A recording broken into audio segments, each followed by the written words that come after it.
السلام علیکم ورحمۃ اللہ وبرکاتہ۔ آج میں آپ حضرات کے سامنے سورہ کوثر کا ترجمہ لے کر آیا ہوں۔ تو اللہ رب العزت سے دعا ہے کہ اللہ رب العزت اسے سمجھنے کی اور اس پر عمل کرنے کی ہم سب مسلمانوں کو توفیق عطا فرمائے۔ چلتے ہیں اپنے لیسن کی طرف۔ اعوذ باللہ من الشیطان الرجیم، بسم اللہ الرحمن الرحیم۔ انا اعطیناک الکوثر فصل لربک وانحر ان شانئک هو الابتر۔ انا اعطیناک الکوثر، اے نبی پاک ہم نے آپ کو خیر کثیر عطا کی ہے۔ خیر کثیر بھی ترجمہ کر سکتے ہیں اور کوثر بھی ترجمہ کر سکتے ہیں۔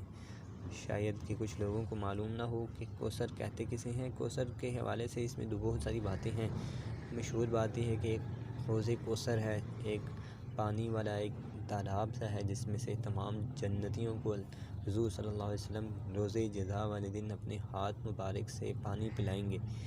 ایک یہ اس کو کوثر کہتے ہیں، اور دوسری کہتے ہیں کوثر کے تمام کی تمام بھلائیاں، جتنی بھی دنیا میں اچھائی کے کام ہیں، جتنے بھی انسان کے فائدے کے کام ہیں، وہ اللہ رب العزت نے اپنے پیارے محبوب صلی اللہ علیہ وسلم کو عطا کر دی ہیں۔ تو اس وجہ سے اللہ رب العزت اپنے پیارے نبی کو کہہ رہے ہیں کہ اللہ پاک نے آپ کو، پیارے محبوب کو، تمام کی تمام بھلائیاں، دنیا و آخرت کی بھلائیاں اپنے پیارے محبوب کو عطا کر دی ہیں۔ اور یہ اس وجہ سے کیا کہ آپ صلی اللہ علیہ وسلم اللہ تعالیٰ کے پیارے محبوب کسی بھی وجہ سے غمزدہ، رنجیدہ نہ ہوں۔ فَصَلِّ لِرَبِّكَ وَانْحَرْ، پہلے تو اللہ تعالیٰ نے آپ کو انعام سے بتایا کہ اللہ رب العزت نے آپ کے اوپر یہ انعام کیا، اور اس کے بعد انعام کا تقاضا کیا ہے کہ اللہ رب العزت کی عبادت کی جائے، اللہ رب العزت کے سامنے عجز و انکساری کے ساتھ عبادت کی جائے۔ تو سب سے بہترین طریقہ اپنی عجز و انکساری کو ظاہر کرنے کا طریقہ جو ہے وہ ہے نماز پڑھنا۔ تو اللہ تعالیٰ نے فرمایا کہ فَصَلِّ لِرَبِّكَ، اپنے رب کی ہی عبادت کیجیے، ہم یہ کہہ سکتے ہیں کہ نماز پڑھیے اپنے رب کے لیے، وانحر، اور قربانی کیجیے۔ تو آخری آیت ہے ان شانئک هو الابتر۔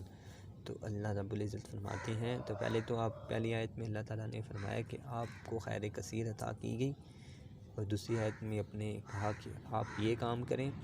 تو تیسری آیت میں اللہ رب العزت نے فرمایا کہ آپ کے جو دشمن ہیں وہی دم کٹے ہیں یا نامراد ہیں۔